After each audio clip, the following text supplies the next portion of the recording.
Good afternoon, colleagues. I am Joel Richards, the Technical Advisor for Investment and Private Sector at the Caribbean Community Secretariat's Office of Trade Negotiations. Let me first of all express our gratitude to UNTAD for facilitating our participation in this high-level conference via this electronic medium. In terms of the presentation, I want to very quickly talk to you a bit about the role that my office plays with respect to the negotiation of international investment agreements and free trade agreements in general. Then I will share with you some of our experience with respect to IIAs. I will speak to you about the Community Strategic Plan, as well as the draft Regional Investment Promotion Strategy. I will try to situate the SDGs within the region's overall socio-economic context, and I will share with you some perspectives on SDGs and the IIAs before concluding. Article 80 of the revised Treaty of Chaguaramas, establishing the Caribbean Community, speaks to the coordination of the region's external trade policy. The RTC obliges member states to coordinate trade policies with third states or groups of states. Member states are also obliged to pursue jointly external trade and economic agreements, including IIAs.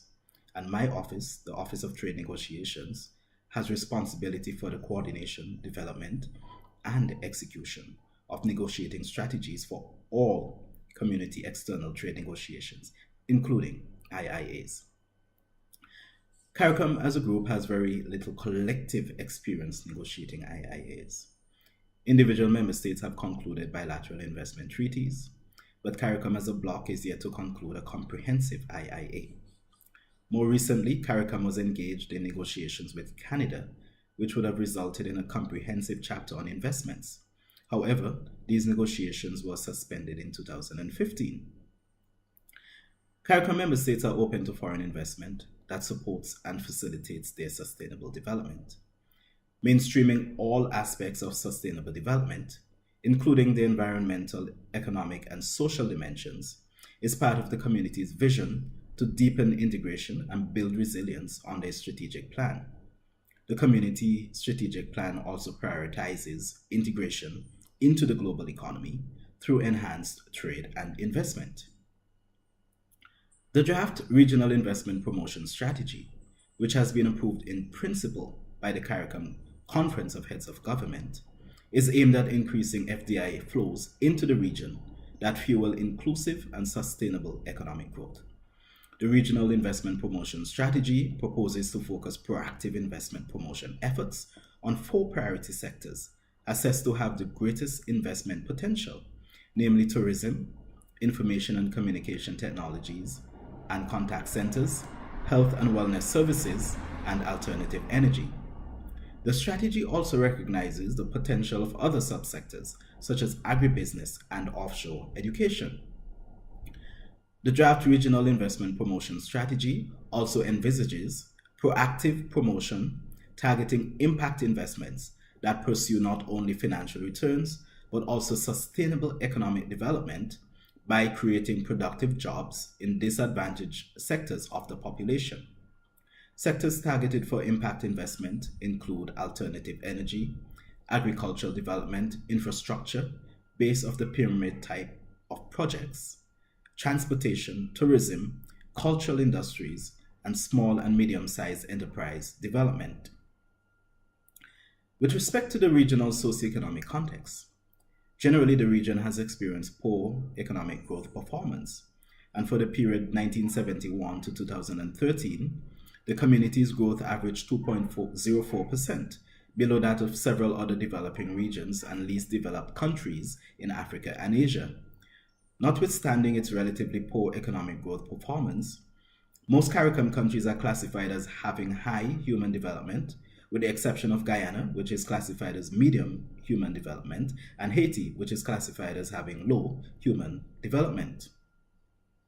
The high levels of human development in most member states can be attributed to investments, particularly public sector investment in health, education, and social welfare.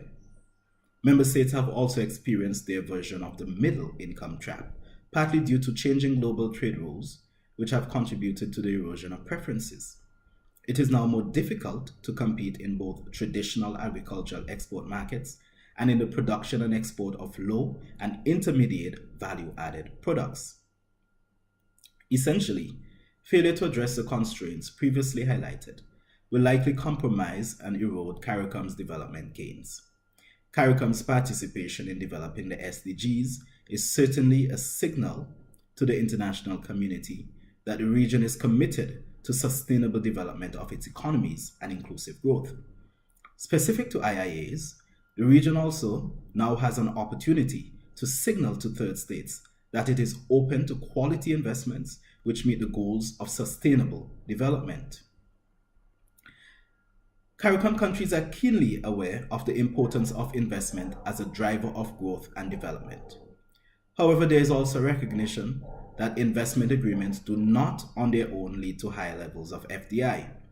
Furthermore, attracting higher levels of FDI is not a sufficient condition for inclusive growth, prosperity, and sustainable development to occur.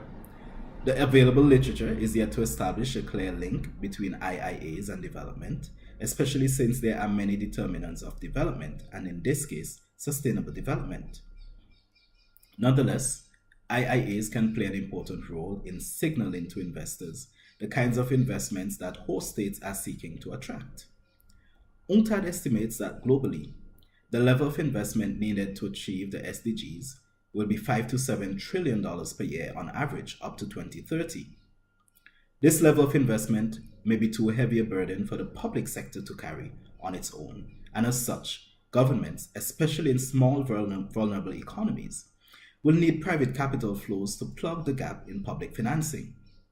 The challenge for some countries, such as those in CARICOM, is that some of the SDGs are in areas traditionally reserved to the state or regulated private monopolies, such as water and sanitation and energy.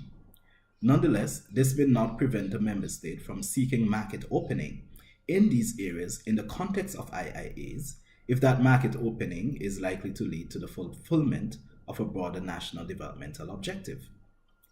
With respect to some of the other SDGs, the draft Regional Investment Promotion Strategy, as well as national investment policies at the level of individual member states, suggest that there is an openness to attracting FDI in areas such as sustainable and modern energy, agriculture, fisheries, forestry, and infrastructure.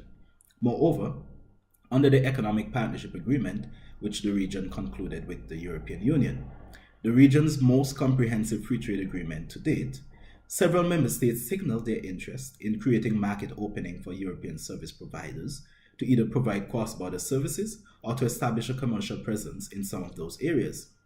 In more recent negotiations with Canada, there were also signals from some member states that they were prepared to commit to market opening in some areas for Canadian investors and service providers. There are currently no IIA negotiations on the horizon for CARICOM countries. Therefore, it is likely that the region will pursue the achievement of the SDGs through other means. Traditionally, CARICOM countries have pursued several of the SDGs through state funds, partnerships with international development partners, and overseas development assistance from developed countries and advanced developing countries. Nonetheless, in order to meet financing gaps, international investors are likely to be quoted, whether in the context of bilateral agreements between the respective member states and individual investors or in the context of an IIA. Finally, IIAs are likely to be part of a broader framework that CARICOM countries will use to pursue the SDGs. While it is widely recognized that IIAs do not on their own lead to high levels of investment, including quality investment, they have an important signaling effect in terms of indicating to international investors the types of investments that the region is seeking to attract. IIAs also play an important role in signaling to investors their rights and obligations, as well as the types of flexibilities that states may wish to retain to achieve legitimate public policy objectives. The challenge for all of us now is to ensure that the new generation of IIAs are designed to explicitly reflect the sustainable development goals of the host countries. Thank you very much.